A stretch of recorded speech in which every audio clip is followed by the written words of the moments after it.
Hey guys, and welcome back to this channel. In this video, I'll be showing you guys how you can clear your movies or TV shows from your recently watched on Netflix.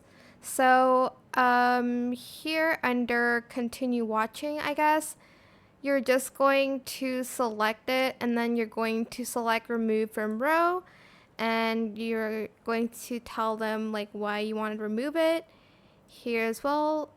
I like this but don't want to continue watching. You can also undo it here, but that is pretty much how you can remove movies or TV shows from continue watching. I hope this tutorial was helpful for you guys. Don't forget to like, comment, share, and also subscribe to this channel if you haven't done that already.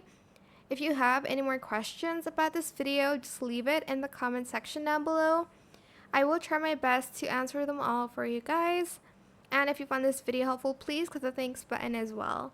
That is it for this video. Thank you so much for watching. Bye!